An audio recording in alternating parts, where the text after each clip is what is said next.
March 1945. As the flames of the Third Reich flickered, Adolf Hitler placed his last desperate bet on one final offensive with Soviet forces bearing down on Berlin. The stakes had never been higher.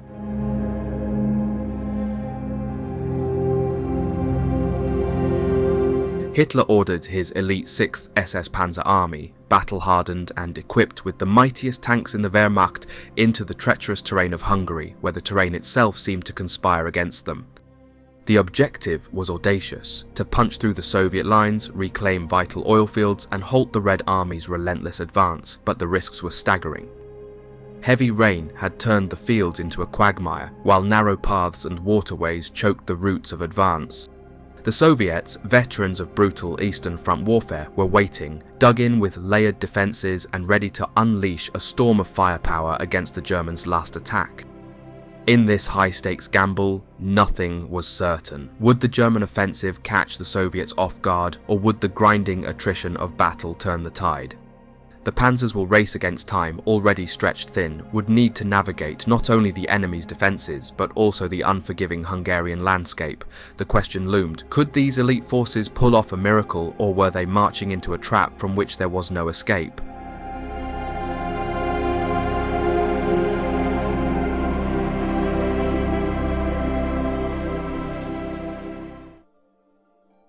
With the Third Reich teetering on the edge of defeat, its soldiers still managed to demonstrate the morbid humour that helps those on the front lines survive the terrors of warfare. During the final German offensive of World War II in eastern Hungary, the panzer crews of the formidable Tiger II tanks advanced, despite their imminent collapse. Amid their struggle to engage the enemy, they joked about the challenges they faced. Some of the 68-ton King Tigers became mired in the mud caused by the early spring thaw, sinking up to their turrets. With dark wit, the tank commanders jested that they were piloting submarines, not tanks. In early 1945, as Soviet forces amassed along the Oder River, Adolf Hitler appeared unconcerned.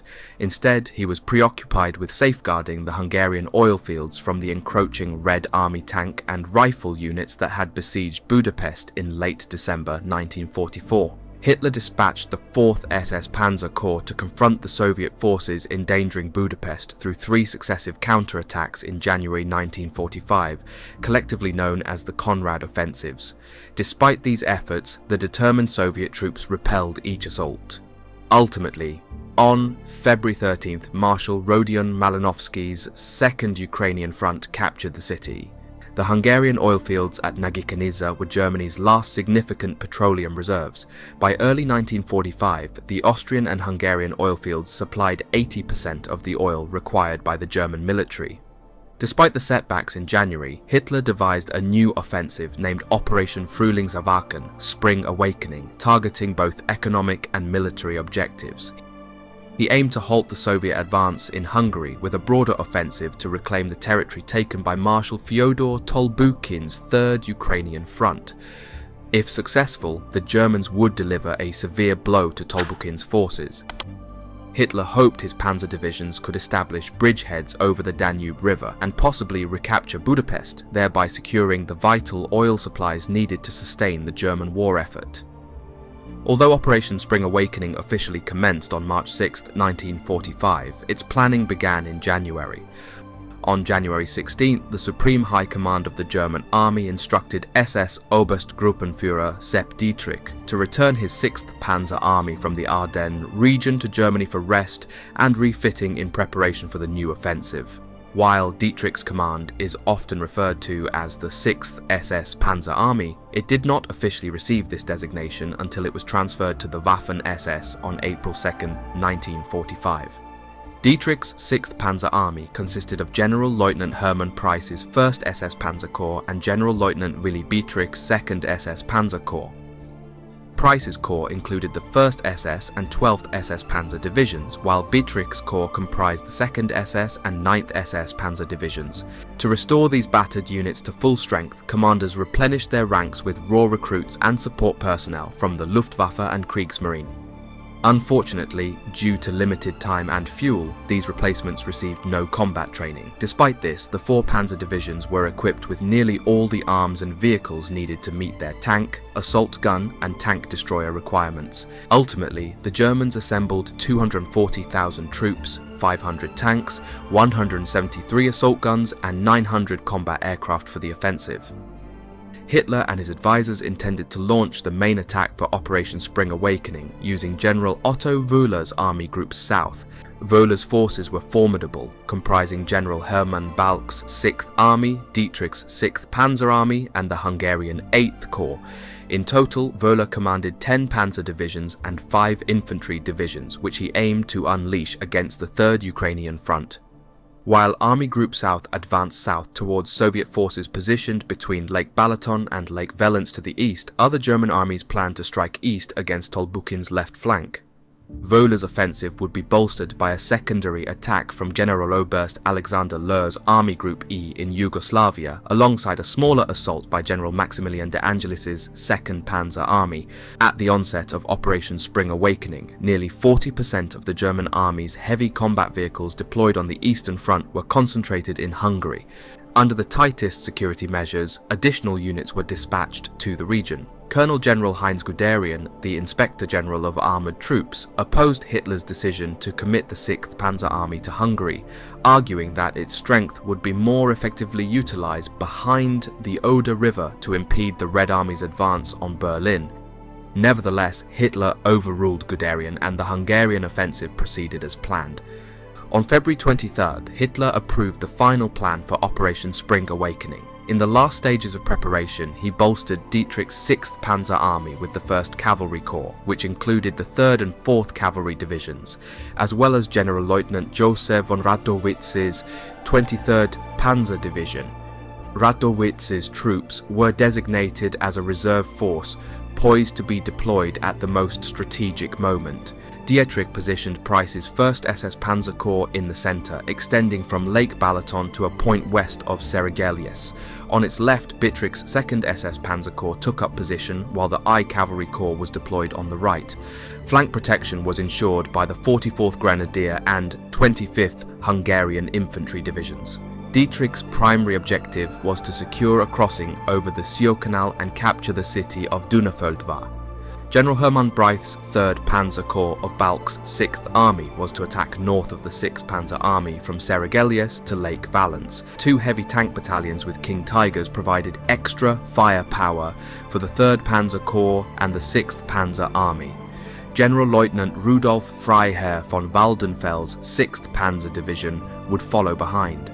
Guarding the left flank of the 3rd Panzer Corps were the 3rd and 5th SS Panzer Divisions, part of SS Obergruppenführer Herbert Otto Giller's 4th SS Panzer Corps. Despite being severely depleted from the Conrad offensives, the 4th SS Panzer Corps was nonetheless ordered into action. To the south, the 2nd Panzer Army held the front line below Lake Balaton. By the time the offensive began, it was scarcely a panzer army in the traditional sense, comprising 4 divisions equipped with assault guns rather than tanks. Its best unit was the 16th SS Panzer Grenadier Division. The 2nd Panzer Army's objective was to capture Kaposvar. South of the 2nd Panzer Army, Army Group E was stationed along the Drava River, aiming to establish a substantial bridgehead across the Drava near Donji Miholjak with its 3 divisions. Despite the Germans' stringent security measures to conceal their transfer to Hungary, the Red Army was aware that a German offensive was imminent. As early as February 12th, the Western Allies had shared intercepted communications detailing troop movements. Any lingering doubts among Red Army commanders were dispelled by the end of February, following the success of the last Waffen SS operation, known as Operation Southwind. During this operation, the 1st SS Panzer Corps successfully eliminated a Red Army bridgehead over the Grand River in Slovakia. Tolbukin's 3rd Ukrainian Front was to bear the full force of the German attack. Formed in October 1943, this front had been instrumental in several Soviet offensives, liberating Ukraine and Moldova from German control by August 1944. In the ensuing months, the 3rd Ukrainian Front advanced into Romania, Bulgaria, and Yugoslavia, liberating Belgrade in October. Subsequently, the Soviet High Command, Stavka, redirected the front north to Hungary. There, it collaborated with Malinovsky's Second Ukrainian Front to besiege Budapest and fend off German efforts to relieve the city. While the Germans were eliminating the Grand Bridgehead, Stavka issued orders to Tolbukin and Malinovsky to ready new offensives aimed at capturing Vienna and Bratislava, respectively. Soviet Premier Joseph Stalin set March 15th as the start date for these operations. Consequently, Tolbukin had to simultaneously prepare for his offensive while formulating a defensive strategy to counter the impending German assault. Tolbukin created a multi-layered defense that stressed anti-tank obstacles and killing zones. Each layer had multiple fortified belts. The first two layers typically had 2 or more lines of trenches. Altogether, Tolbukin had a defense in depth that stretched for 30 kilometers, but since the defenses were created in a short time, the soldiers only strung barbed wire in a few places and had not had time to construct concrete pillboxes. The Third Ukrainian Front fielded approximately 406,000 soldiers and 407 tanks, assault guns and tank destroyers. Additionally, the Soviet 17th Air Army had 965 aircraft available to provide support to the ground forces. The 4th Guards Army secured the right flank of the 3rd Ukrainian Front, consisting of 3 rifle corps, each containing 3 rifle divisions. The primary mission of the 4th Guards Army was to defend Sekesvervar. Positioned on its right flank was the 23rd Tank Corps, serving as a mobile reserve. To the left of the 4th Guards Army was Nikolai Gagin's 26th Army, positioned directly in the path of the advancing 6th Panzer Army. Gagin's army was tasked with defending the area from Seragelies to Lake Balaton. Anticipating a significant assault, the 30th Rifle Corps was allocated half of the 3rd Ukrainian Front's artillery and a substantial number of anti-tank guns. The 18th Tank Corps, another of Tolbukin's mobile reserves, was stationed in the Sarsent-Mihaly area, positioned to support either the 4th Guards Army or the 26th Army as needed. The 1st Guards Mechanized Corps was also deployed directly behind the 26th Army. South of Gagin's 26th Army was the 57th Army, which comprised 2 rifle corps tasked with defending a front stretching from the shores of Lake Balaton to the Drava River. Although it had only 6 infantry divisions, each division was slightly larger than those in other Soviet armies. Positioned in the path of the 2nd Panzer Army, the 57th Army was reinforced by the 5th Guards Cavalry Corps, which was situated in its northeastern area, enabling it to assist either the 57th Army or the 26th Army. Stationed along the northern banks of the Drava River, south of the 57th Army, were the 6 infantry divisions of the 1st Bulgarian Army. Despite having twice the numerical strength of a Soviet division, the Bulgarian troops had less combat experience. Stavka considered a major enemy advance in this sector unlikely due to the Germans' difficulty in crossing the Drava. Nevertheless, Tolbukin was ready to deploy elements of the 57th Army southward to support the Bulgarians if necessary. To the left of the Bulgarians was the 12th Army Corps from the 3rd Yugoslavian Army, which was not under Tolbukin's command. Tolbukin assigned the 27th Army to his second line of defense. This army comprised 3 Guards Infantry Corps, though its divisions were significantly weaker in both manpower and equipment compared to the 26th Army. The 27th Army was responsible for holding the section of the front extending from Lake Velence to the Danube River. While the Red Army appeared to have a substantial number of troops in this sector, a typical Soviet unit was smaller compared to its German counterparts. For instance, a Red Army Tank Corps, in terms of both personnel and equipment, was equivalent to a German Panzer division.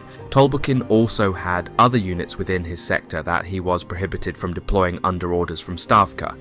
Among these was the 9th Guards Army, which was reserved for the upcoming drive on Vienna. Even if the situation for the 3rd Ukrainian Front became dire, Tolbukin understood from past experience that any request to utilize these units would likely be denied. Overall, German intelligence had correctly estimated the number of Soviet armies, corps and divisions that their forces would face. However, they failed to identify the Guards Mechanized and Guards Cavalry Corps positioned along the 6th Panzer Army's assault route, could not locate 2 corps of the 27th Army, and inaccurately assessed the strength and disposition of the Soviet units. Although the gaps in German intelligence were significant, they paled in comparison to other factors that affected the German forces before and during the offensive. The stringent security measures aimed at deceiving the enemy ultimately proved futile and prevented orders from reaching anyone below the corps level, severely hampering final preparations. Furthermore, some assembly positions were located up to 20 kilometers from the actual starting points. To compound the issues, commanders were not permitted to conduct their own reconnaissance of the enemy positions directly in front of them. Dietrich and the staff of the 6th Panzer Army harbored significant concerns about the chosen attack location. They feared vulnerability to a Soviet thrust north of Czechoslovakia and were troubled by the numerous waterways and canals that intersected their attack routes, potentially slowing their advance. Additionally, only 2 of the roads were paved, while the dirt roads depicted on their maps were, in reality, little more than narrow paths. Last but not least, the weather at that time of year was apt to hinder the movement of the tracked vehicles of the German panzer divisions. An early thaw in the spring of 1945 had turned the entire area into a morass.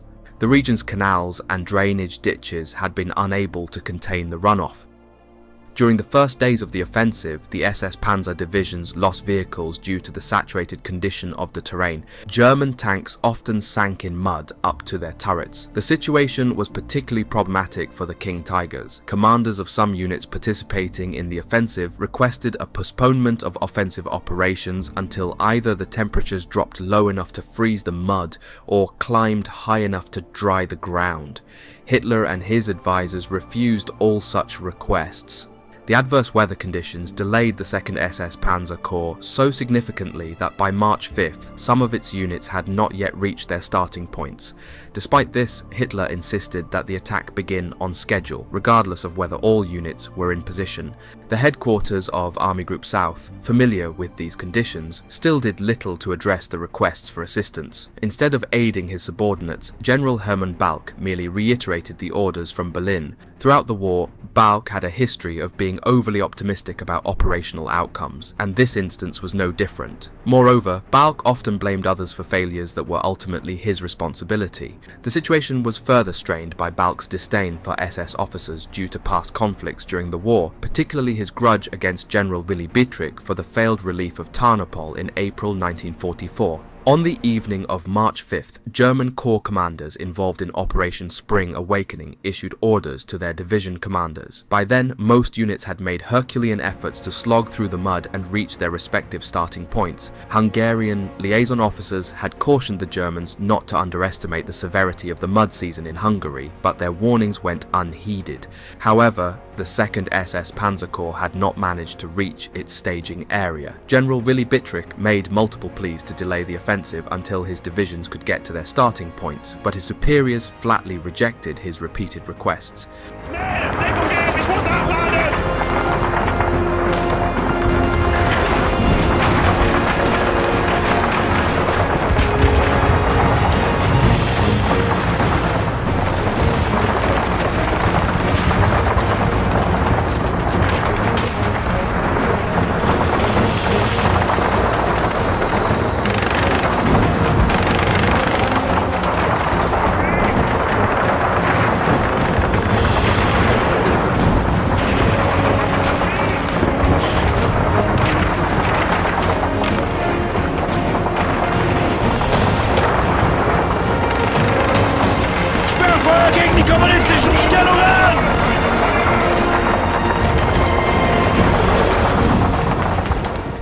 At 1 AM on March 6th, Army Group E's 3 divisions launched their assault across the Drava River at 5 locations.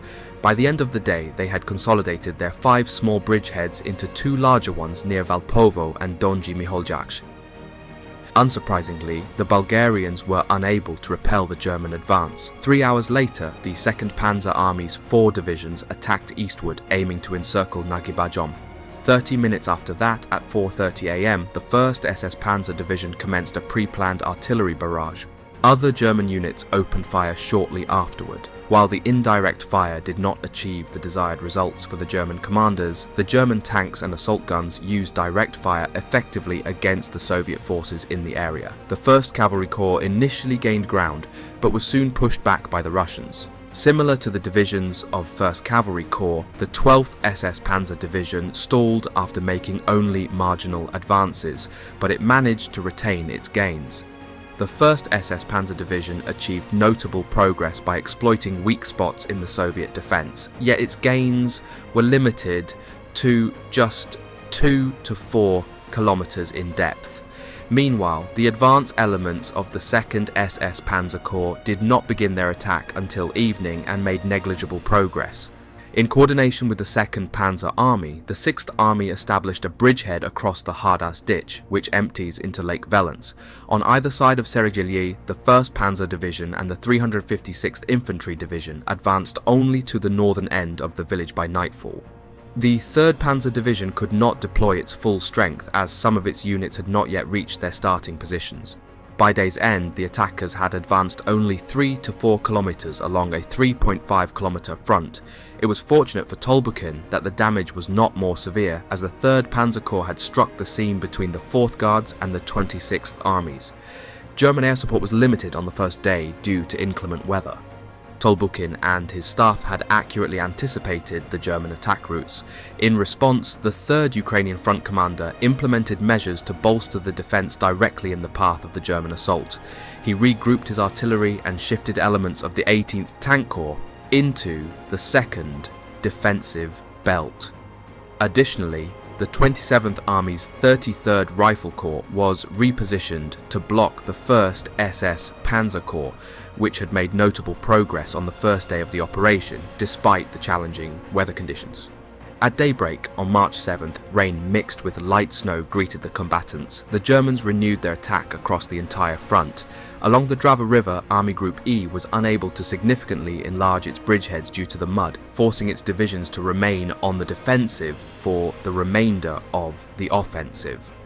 Further north around Nagy Bajom, the 2nd Panzer Army benefited from captured enemy plans that detailed Soviet defences.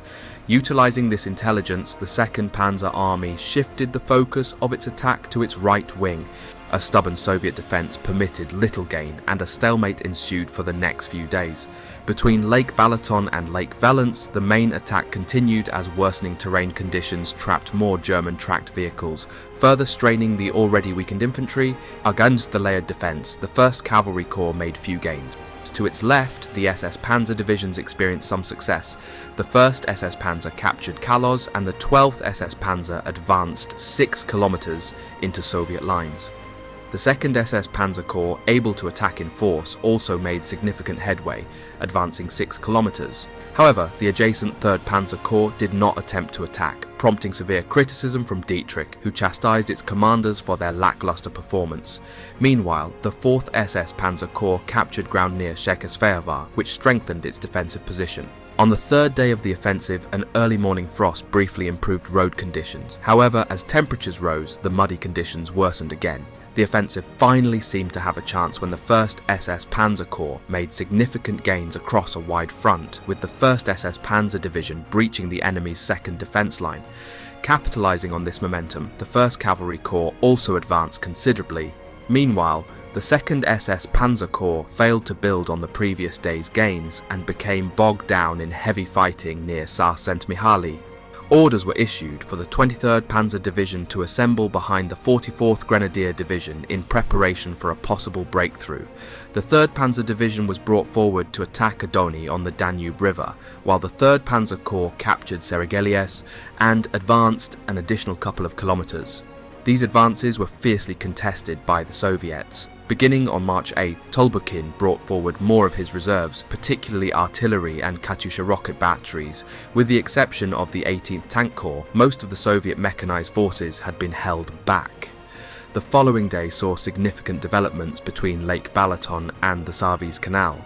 The 1st Cavalry Corps made an unexpectedly deep penetration, with its 3rd Cavalry Division overcoming several defensive lines. This advance was bolstered by the success of a night attack by the 1st SS Panzer Division. By the end of March 9th, Dietrich had 2 corps through the Soviets' primary defensive line.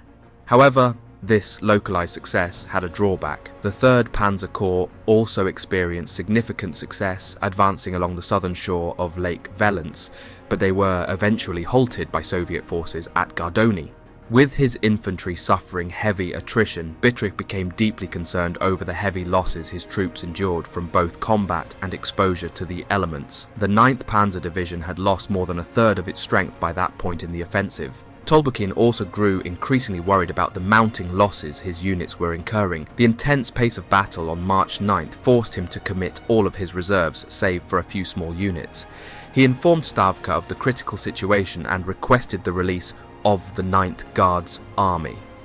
His superiors flatly refused, instructing him to make do with the forces at hand. Consequently, Tolbukin began altering the areas of responsibility along the front. He reduced the length of the front for which the 26th Army was responsible, resulting in the 27th Army having to cover the additional area. Its commander was startled to find himself suddenly responsible for a critical portion of the front line.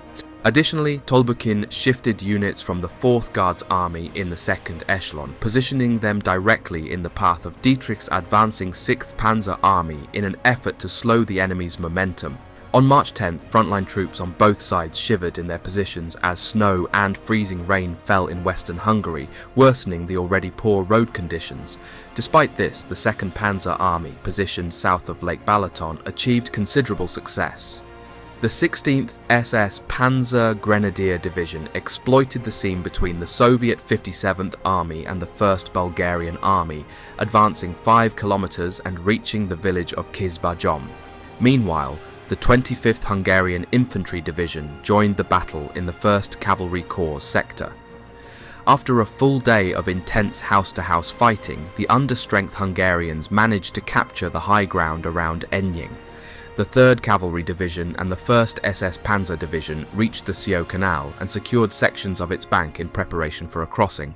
Elsewhere, the 12th SS Panzer, 2nd SS Panzer and 44th Grenadier Divisions all made gains. In the 6th Army sector, the 3rd Panzer Division surprised 2 Soviet divisions by attacking amid heavy snowfall, fighting their way into the enemy's 2nd echelon of defense near Serezhelye. Meanwhile, the 1st Panzer Division captured several villages.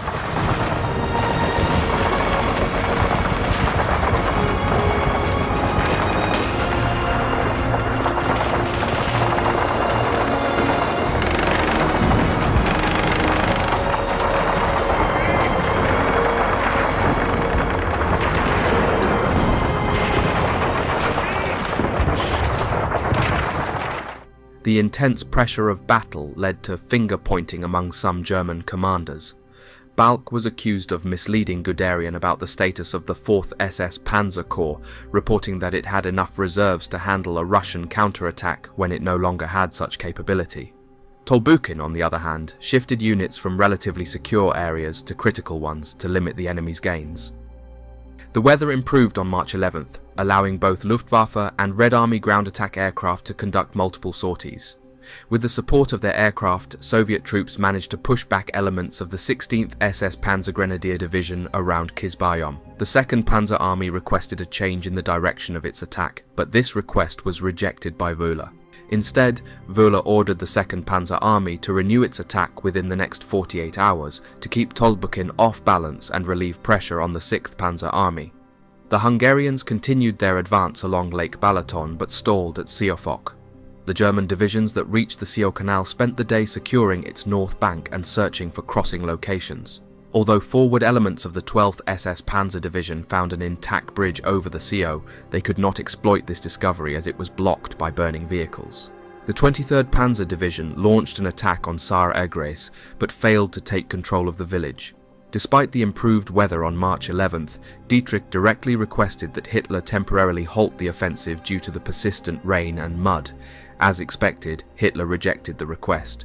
Nonetheless, elements of the 2nd SS Panzer Corps and the 3rd Panzer Corps managed to advance 4 kilometers into the Soviet 27th Army's positions in some areas. The German armies involved in the offensive faced a determined and experienced commander in Tolbukin. As Dietrich's and Balck's panzer divisions desperately attempted to breach the Soviet defences, Tolbukin skillfully shifted his resources to prevent a decisive breakthrough. The robust Soviet defences forced the Germans to make tactical adjustments. To catch the Red Army units by surprise, the Germans refrained from conducting preliminary artillery barrages before launching their assaults. On the 7th day of the offensive, Army Group E ran out of momentum. From that point forward, its units focused solely on holding their ground and pinning down the enemy forces arrayed against them to prevent their redeployment to other sectors. Tolbukin, already deeply concerned about the condition of the 26th Army, watched in dismay as the German 4th Cavalry Division and 1st SS Panzer Division established bridgeheads across the Sio Canal. These bridgeheads were approximately 3 kilometers deep and 3 kilometers wide. Additionally, elements of the 1st SS Panzer Division entered Simontornia.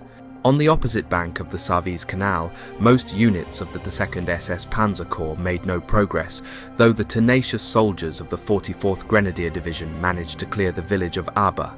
To the north, the 3 panzer divisions of the 3rd Panzer Corps advanced 2 kilometers, largely due to the support of a heavy panzer battalion whose King Tigers effectively blasted Soviet positions. Despite the impressive gains by German forces securing the Sio Canal bridgeheads, the soldiers of the 3rd Ukrainian Front successfully prevented a decisive breakthrough. March 13th marked a week since the Germans launched what would be their final offensive. Although the weather improved and the roads began to dry out, the Germans were unable to make significant progress. There were 2 noteworthy exceptions. The 23rd Panzer Division captured Saar-Egres, and the 1st SS Panzer Division occupied Simontornia. A significant change in the nature of the fighting occurred when the Soviet forces, which had previously relied solely on self-propelled guns, introduced tanks into the battle. The Soviets maintained their defensive lines, though Tolbukin withdrew 1 division that was at risk of encirclement. The 4th SS Panzer Corps reported increased enemy troop movement. Dietrich believed that if the enemy counterattacked, his veterans would have sufficient time to establish strong defensive positions. However, German intelligence at the Army and Army Group levels misinterpreted the activity in the 2nd Ukrainian Front as mere local reinforcement movements rather than preparations for a major offensive. Stavka transferred Major General Kravchenko's elite 6th Guards tank army, consisting of approximately 500 tanks along with the 9th Guards Army, from their positions near Budapest to the rear of the 4th Guards Army. The Germans failed to detect the arrival of Kravchenko's armoured units. On March 14th, the German panzer forces experienced improved manoeuvrability due to the better weather. However, by this time the panzer divisions participating in the offensive had been reduced to 50% strength.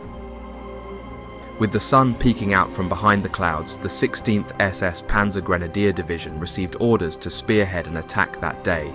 However, they made only limited progress due to heavy artillery fire from the Soviet 57th Army. Dietrich watched helplessly as his cavalry divisions lost all offensive capability. Although his panzer divisions were still able to make small gains against the enemy, it became increasingly clear that there would be no armoured breakthrough. Dietrich's 2nd SS Panzer Corps held its ground in bitter fighting near Sarkarashtur. At this point, Dietrich was greatly concerned about his flanks, which were vulnerable to enemy counterattack. Reports flooded into his headquarters about increased Soviet vehicle activity, particularly in the passes of the Vertes Mountains northwest of Lake Valens. Balk responded by frantically organising every possible reserve unit to bolster the German and Hungarian forces in his sector of the battlefront.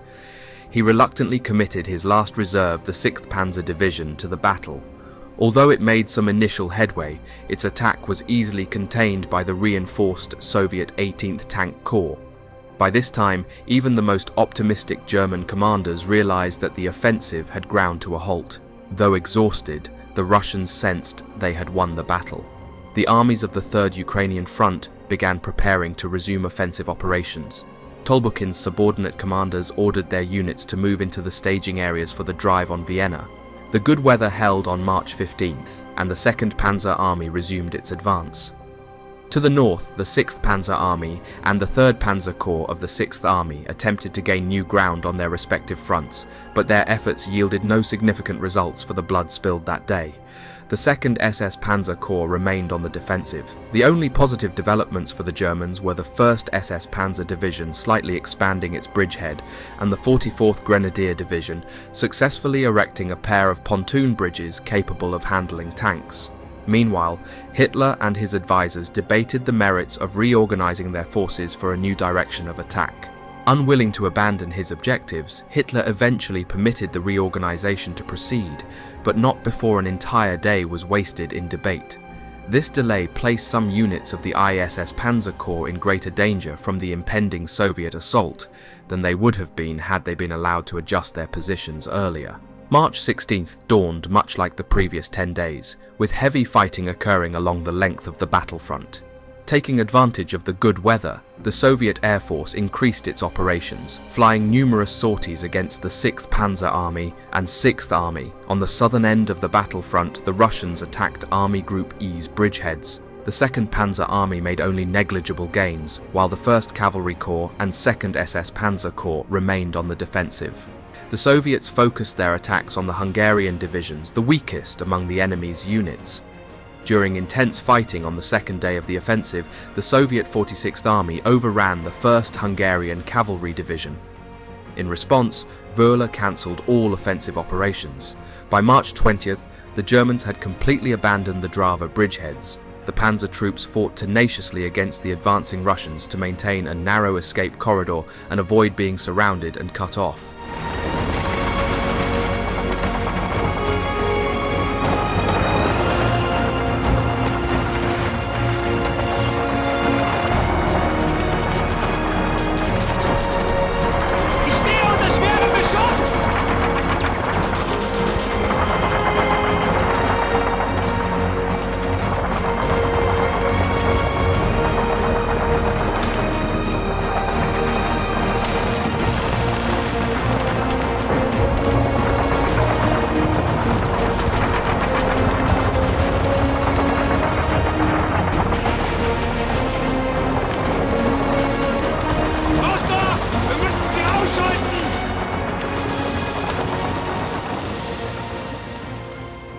The fighting intensified in the following days, and the German retreat corridor narrowed to no more than 2 miles in width.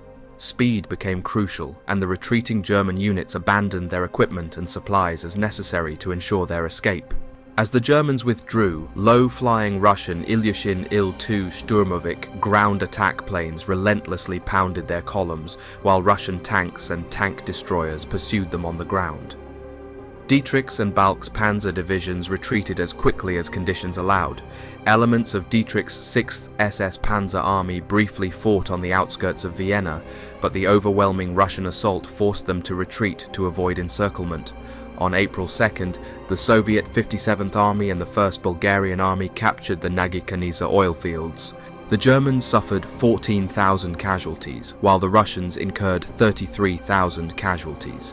Malinovsky's forces captured Bratislava on April 4th, and Tolbukin secured Vienna on April 13th after an 11-day battle. In the final analysis, Hitler would have been wise to heed Guderian's advice to commit the 6th Panzer Army to the defense of the Oder Line, potentially slowing the Russian advance on Berlin. Georg Meyer, Deputy Chief of Staff for Operations for the 6th Panzer Army, offered a fitting summation of the failed offensive, quoting time, pressure, poor weather, extremely difficult terrain conditions. Hitler's impatience joined forces with the well-prepared enemy defense to form a combined front, he wrote. In the wake of the catastrophic failure of Operation Spring Awakening, the last major German offensive of World War II, the Soviet Red Army swiftly launched a massive counter-offensive that would prove to be a decisive turning point in the war.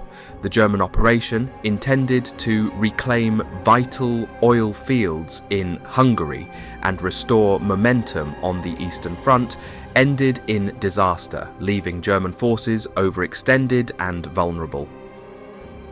Seizing the opportunity, the Soviet Union unleashed a relentless counterattack. By mid-March 1945, Soviet forces, led by experienced commanders like Marshal Fyodor Tolbukin and Marshal Rodion Malinovsky, had not only recaptured all the territory lost during the German assault, but also began pushing deep into Hungary and beyond.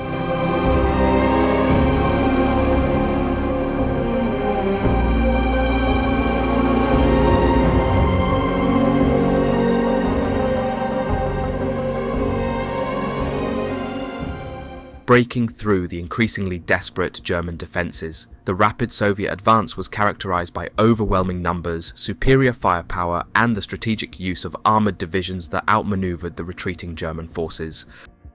As the Soviets pressed westward, the collapse of the Eastern Front became inevitable. Entire German armies were encircled in massive pockets, cut off from supplies and reinforcements.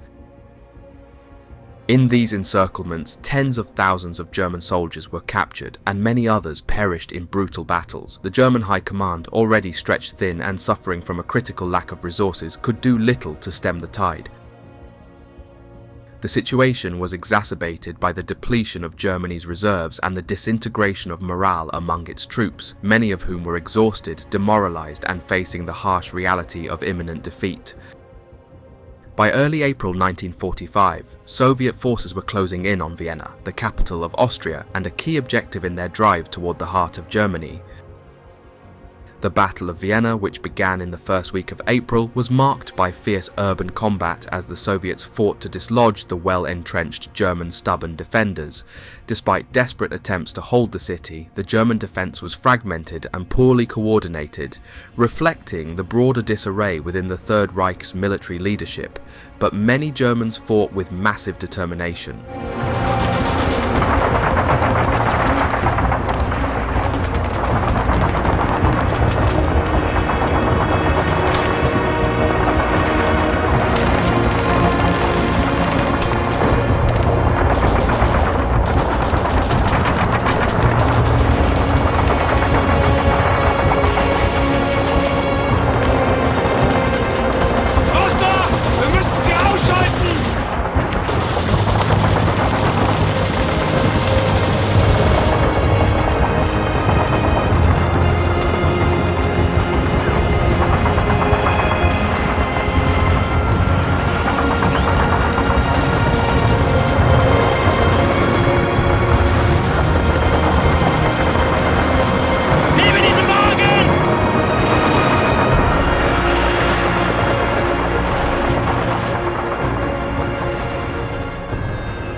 We had been fighting non-stop since Normandy, and the toll had been heavy.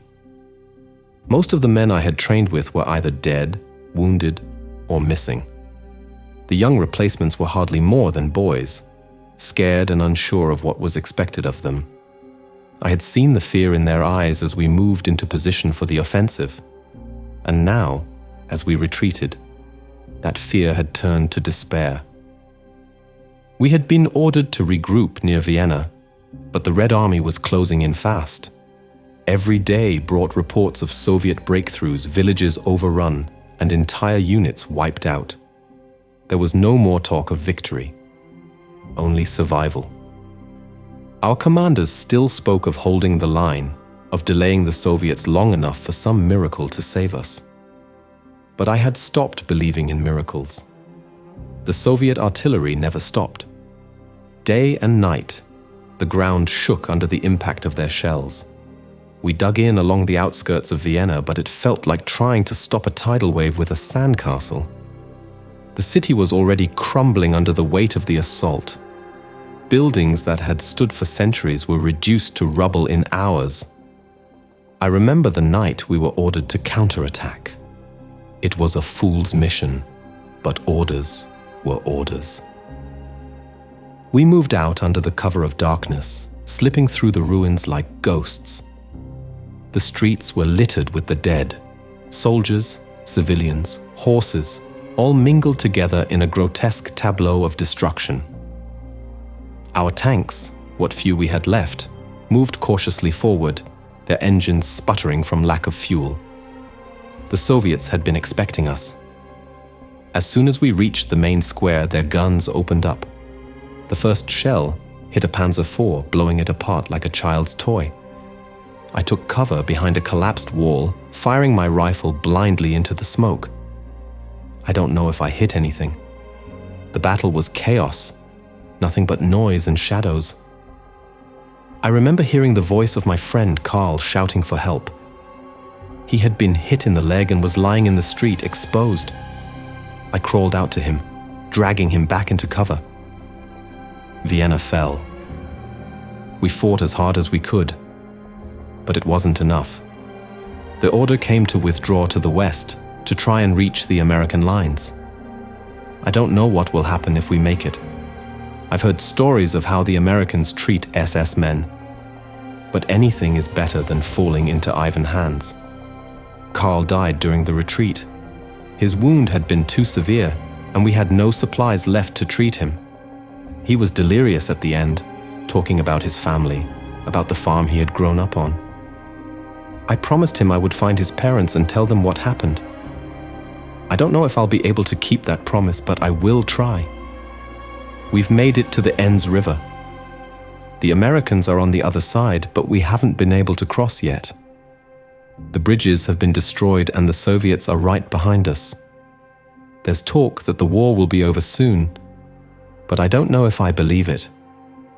It feels like it's been going on forever. Everything is just a blur.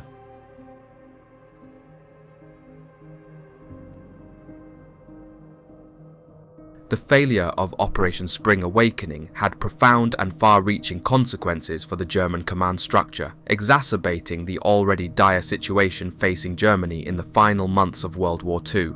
Hitler, who had personally placed immense faith in the success of the operation, was enraged by its catastrophic failure. The German forces, particularly the elite Waffen SS units that had been spearheading the offensive, had been repelled and humiliated, failing to achieve any of their strategic objectives. In the aftermath of the defeat, Hitler's fury turned towards the very units he had often lauded as the most loyal and effective in the Wehrmacht, the Waffen SS. His anger was particularly directed at Sepp Dietrich, the commander of the 6th SS Panzer Army, and his senior officers. Hitler accused them of cowardice and incompetence, a rare instance of him openly criticizing the SS, an organization that had long been considered above reproach within the Nazi hierarchy. This public denunciation was unprecedented and underscored the depth of Hitler's frustration and the increasingly desperate situation of the German military. As a punitive measure, Hitler ordered Dietrich and his men to remove their SS armbands, a symbol of disgrace that was intended to humiliate the once vaunted SS Panzer units. This action was highly symbolic, representing not only Hitler's loss of confidence in his most trusted troops, but also the broader unravelling of the German war effort. Dietrich did not relay the order to his troops. The reason for not relaying this order was twofold. Firstly, the order had already been partially previously completed, as kaftors were already removed from the uniforms as per a secrecy measure ordered on 30th January 1945. Secondly, there was no need to further disgrace his men beyond the fatal loss they had just suffered.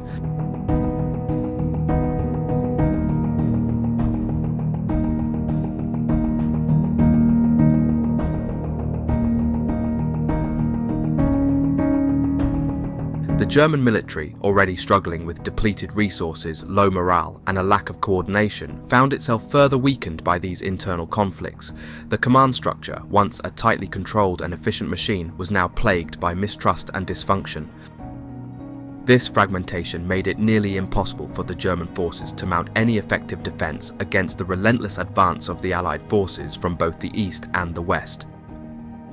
The failure of Operation Spring Awakening and the subsequent fallout within the German command structure not only symbolised the beginning of the end for Germany, but also accelerated its collapse.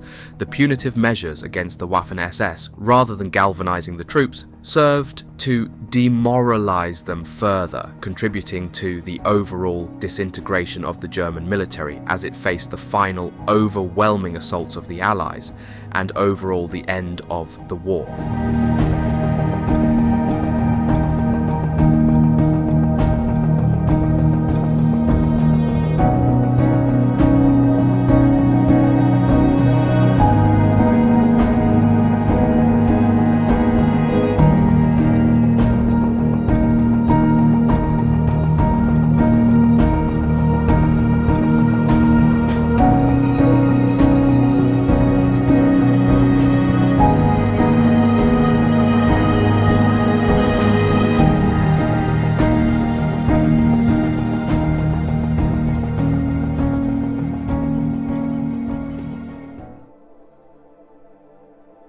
Germany's decision to launch Operation Spring Awakening in March 1945 was marked by significant strategic misjudgment.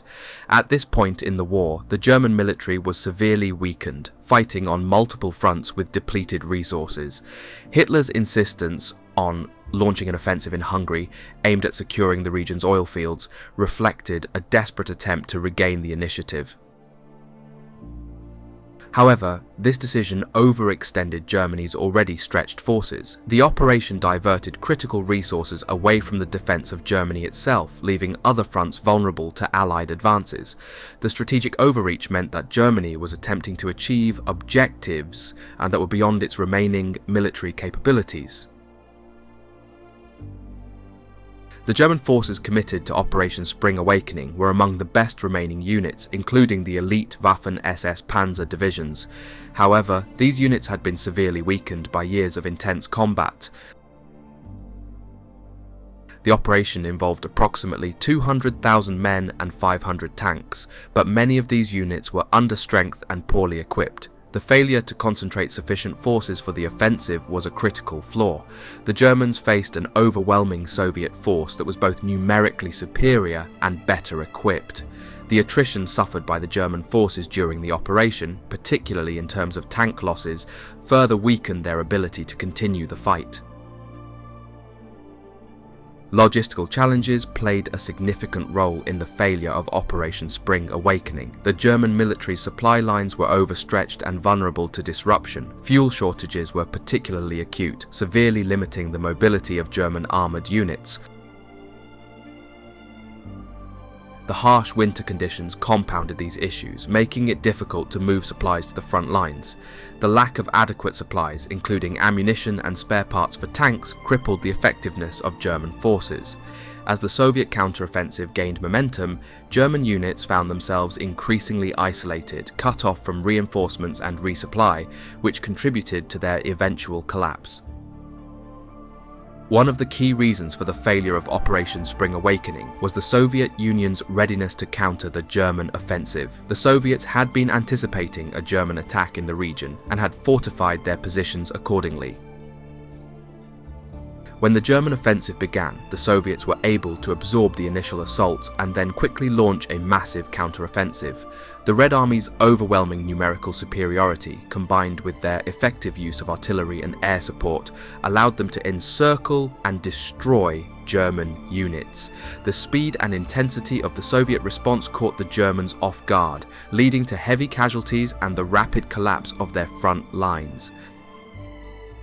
The leadership decisions during Operation Spring Awakening were marked by significant failures. Hitler's direct involvement in planning the operation led to unrealistic expectations and the refusal to acknowledge the deteriorating situation on the ground. Additionally, internal conflicts within the German command structure, particularly between the Wehrmacht and the SS, undermined the coordination of the offensive. Hitler's subsequent decision to blame the Waffen SS units for the failure further demoralized the troops and fractured the unity of command. The removal of armbands from SS soldiers as a sign of disgrace was a symbolic but ineffective response to the broader strategic failure. By 1945, the morale of the German forces was at an all-time low. Years of continuous fighting, heavy casualties, and the clear realization that the war was lost had a profound psychological impact on the soldiers. The failure of Operation Spring Awakening only deepened this despair. The soldiers involved in the operation were aware that their efforts were likely futile, which affected their combat effectiveness. The rapid Soviet advance and the chaotic retreat further demoralized the troops, leading to widespread surrenders and desertions as the situation became increasingly hopeless. Overall, Operation Spring Awakening failed due to a combination of strategic miscalculations, insufficient forces, logistical challenges, Soviet preparedness, leadership failures, and the declining morale of the German troops. The operation was a last-ditch effort that reflected the desperation of Germany in the final months of World War II. Its failure not only resulted in significant losses for the German military, but also hastened the collapse of the Eastern Front, contributing to the imminent defeat of the Third Reich.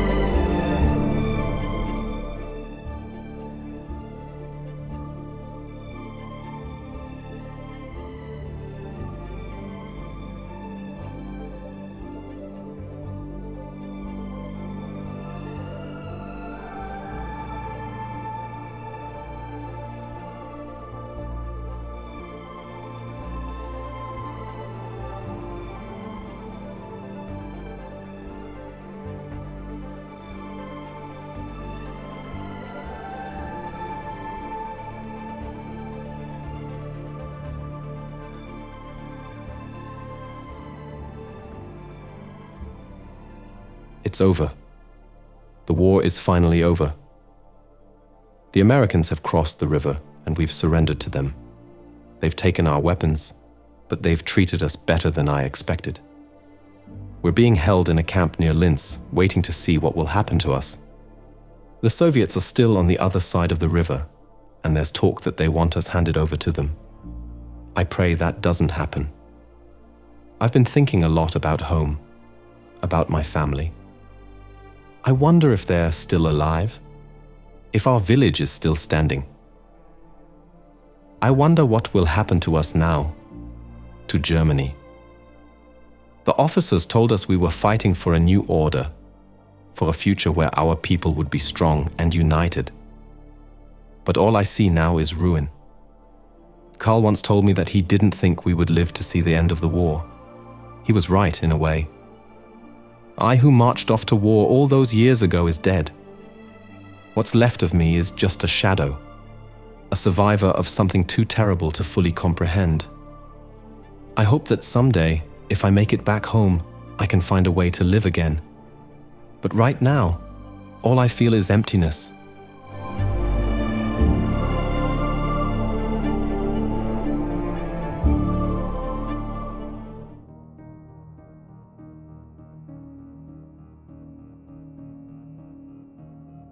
And that brings us to the end of this video. As always, I hope you've learned something new along the way. I'd love to hear your thoughts in the comments below. Your insights mean a lot to me. A big thank you for sticking around until the end. It really means a lot.